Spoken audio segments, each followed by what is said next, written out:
আসসালামু আলাইকুম, সবাই কেমন আছেন? আজকে আপনাদের সাথে শেয়ার করব নির্বাচন পূর্ববর্তী সময়ে আসলে কি করতে হয়। আমরা আমার সহকর্মীদের সাথে কেরানীগঞ্জ নদীর ওই পারে পিএম পাইলট উচ্চ বিদ্যালয়ে যাচ্ছি। ভোটের আগের দিন পূর্ব প্রস্তুতি স্বরূপ আমাদের একটা ভোট কেন্দ্রকে প্রস্তুত করা, বিভিন্ন কার্যক্রম থাকে যা আমাদেরকে আগের দিনেই করতে হয়। আলহামদুলিল্লাহ, এবার আমি উপজেলা নির্বাচনে পুলিং অফিসার হিসেবে দায়িত্ব পালন করার জন্য মনোনীত হয়েছি বা নির্বাচিত হয়েছি। আমরা যাচ্ছি নদী দিয়ে বুড়িগঙ্গা নদীর ওপারে কেরানীগঞ্জ। আমরা নদী দিয়ে যাচ্ছি, বুড়িগঙ্গা নৌকাতে উঠছি। অনেক দিন পরে ছোটোবেলায় নৌকায় ওঠা হয়েছে, আর তেমন একটা ওঠা হয় নাই। আজকে আবার নৌকাতে উঠা হলো। এর মধ্যে আমাদের মিশু স্যার, উনি সাঁতার খুব বেশি পারেন না। এছাড়াও আরও আমাদের মেহেদি স্যার, উনিও সাঁতার পারেন না। ওনার একটু বয়স থাকলেও মিশু স্যার খুব সাহসী মানুষ, সামনে গিয়ে বসছেন।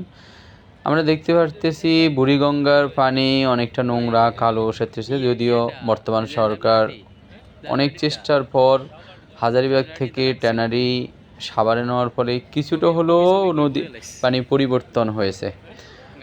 আমরা আপনাদের সামনে তুলে ধরলাম এই বুড়িগঙ্গা একটি ব্যস্ততম নদী। এতে বিভিন্ন সময় ট্রলার, নৌকা, আর এই নৌকার মাঝিরা এই পার ওপারে যাত্রী পারাপার করে তাদের জীবিকা নির্বাহ করে থাকে। তারা সারাদিনই ব্যস্ত থাকে, ঘাটে ব্যস্ত থাকে, একবার এবার আরেকবার ওপার। আপনারা দেখতে পাচ্ছেন একটি ট্রলার যাচ্ছে। এই ট্রলারগুলো সাধারণত নারায়ণগঞ্জে যায়। এখান দিয়ে ইঞ্জিন চালিত নৌকা দেখতে পাইলেন। আর আমাদের যে নৌকাটা, এটাতে ইঞ্জিন নেই, বৈঠা বেয়ে আমাদের মাঝি আমাদেরকে নিয়ে যাচ্ছে। আসলে নৌকা ভ্রমণটা অনেক উপভোগ্য হয়। আসলে না উঠলে নৌকা থেকে কেউ বুঝতে পারে না। নৌকার ধোল, পানির কলকল ধ্বনি, এগুলো খুব উপভোগ্য হয় আসলে। আপনারা দেখছেন মাঝি, অনেক মাঝি, কেউ বা এই পারে যাচ্ছে, কেউ বা ওই পারে যাচ্ছে। জীবিকার তাগিদে তারা ব্যস্তময় জীবন যাপন কাটাচ্ছে। তাদের আসলে কষ্ট হয়, কিন্তু তারা এই কষ্টটাকে মেনে নিয়েছে। আমি ওনাদের সাথে কথা বলছিলাম, ওটা ভিডিও করা হয় নাই, কিন্তু আমি পার্সোনাল ওনাদের সাথে কথা বলে জানতে পারলাম ওনারা সকালে আসে, রাতে যায়। যা ইনকাম হয় আলহামদুলিল্লাহ, তাদের নাকি সংসার ভালোই চলে। আমরা প্রায় চলে এসেছি মসজিদ ঘাটে। এখন নামবো আমরা, সোয়ারি ঘাট থেকে আমরা নৌকায় উঠছি, মসজিদ ঘাটে নামবো। প্রায় কাছাকাছি, ঘাটের খুব কাছাকাছি চলে আসছি। আমাদের গন্তব্য PM pilot school and college. সেখানে আমাদের কেন্দ্র পড়ছে। আমরা যেটা করতে হবে সেটা হলো আগের দিন গিয়ে আমাদের কেন্দ্রকে প্রস্তুত করতে হবে। আপনারা হয়তো ভোট দিতে গেলে দেখেন একটা কেন্দ্র পর্দা দিয়ে মোড়ানো থাকে, প্রিজাইডিং বসার জায়গা থাকে, পুলিং অফিসার বসার জায়গা থাকে, সহকারী প্রিজাইডিংয়ের জন্য জায়গা থাকে।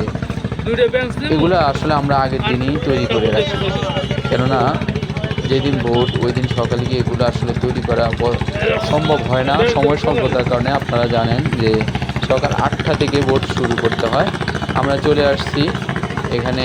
এক আঙ্কেল নৌকার জায়গাটা ওইভাবে নেই, আমরা একটু ভয় পাইছিলাম এখানে যে আঙ্কেলের নৌকার বৈঠার সাথে আমাদের নৌকার একটা সংঘর্ষের সম্ভাবনা দেখা দিয়েছিল। যাই হোক, আলহামদুলিল্লাহ আমরা সুস্থভাবে সুন্দরভাবে নৌকায় পাড়ে পৌঁছালাম। আমরা নেমে আসলাম। আমাদের গন্তব্য PM pilot school and college, একদম ঘাটের খুব কাছেই। তাই আমরা হাইটাই সেখানে চলে যাওয়ার ইচ্ছা পোষণ করছি। স্যারদের দেখতে পেলেন। আমরা আমাদের গন্তব্য পিএম পাইলট স্কুল অ্যান্ড কলেজে চলে আসছি আলহামদুলিল্লাহ। আমরা খুঁজে বের করতে খুব বেশি সমস্যা হয় নাই। এই ইন্টারনেটের যুগে আসলে ম্যাপ থেকে সবই বের করা সম্ভব। আমরা প্রবেশ করলাম পিএম পাইলট স্কুল অ্যান্ড কলেজের গেট দিয়ে। আমরা চলে আসলাম আমাদের প্রিজাইডিং স্যার, সহকারী প্রিজাইডিং স্যার, অন্যান্য পুলিং অফিসার যারা আছেন নির্বাচনের দায়িত্বে এই কেরানীগঞ্জ উপজেলা নির্বাচনে, সবাই আমরা এক রুমে বসেছিলাম। আমরা মালামাল বুঝে নিচ্ছিলাম কোন রুমে কী কতটুকু লাগবে।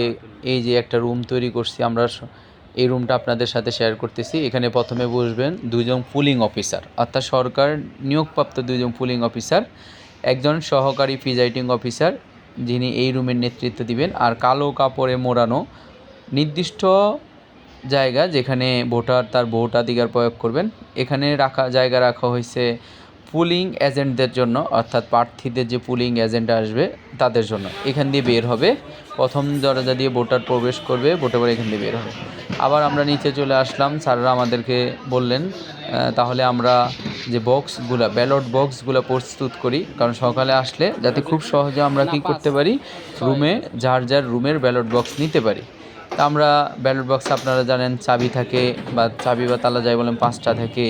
মার্কার দেওয়া হচ্ছে, অমোচনীয় কালি দেওয়া হচ্ছে, স্কেল দেওয়া হচ্ছে, ভোটার তালিকা দেওয়া হবে, এবং শিক্ষক যারা সেখানে দায়িত্বপ্রাপ্ত পুলিং অফিসার 2জন, সহকারী প্রিজাইডিং অফিসার, তাদের জন্য কলম দেওয়া হবে।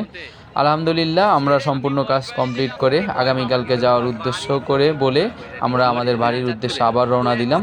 আলহামদুলিল্লাহ নিরাপদেই আমরা বুড়িগঙ্গা ফেরি আবার সোয়ারিঘাটে চলে আসলাম। সোয়ারিঘাটে আসলে আর নদীতে আসার সময় এই যে নদীর সন্ধ্যার সময় যেই দৃশ্য, সেটা আসলেই মনোমুগ্ধকর। যারা নদীতে যান নাই, নদীতে গিয়ে বৈঠার নৌকায় উঠেন নাই, তারা আসলে ফিল করতে পারবেন না কতটা প্রশান্তির, কতটা ফুলফুলো মজা যে মানুষ হয়ে যায়। আমাকে একটু ভিডিওতে দেখানোর চেষ্টা করলাম। আমাদের মাঝি ভাই, আমরা সোয়ারিঘাটে চলে আসলাম। চারদিকে নিবু নিবু বাতিতে জ্বলছে, খুবই সুন্দর একটা দৃশ্য আসলেই। তবে এখনও নদীর জায়গায় জায়গায় আমরা ময়লা দেখতে পাচ্ছি। আসলে এটা সচেতনতার অভাব থেকে হয়। এত সুন্দর একটা বুড়িগঙ্গা নদীকে নোংরা ময়লা করে রাখার জন্য আসলে আমরা মানুষরাই দায়ী। আমাদের উচিত এই নদীটাকে সুন্দর করা, নদীটাকে পরিষ্কার পরিচ্ছন্ন রাখা। আলহামদুলিল্লাহ, সবাই ভালো থাকবেন।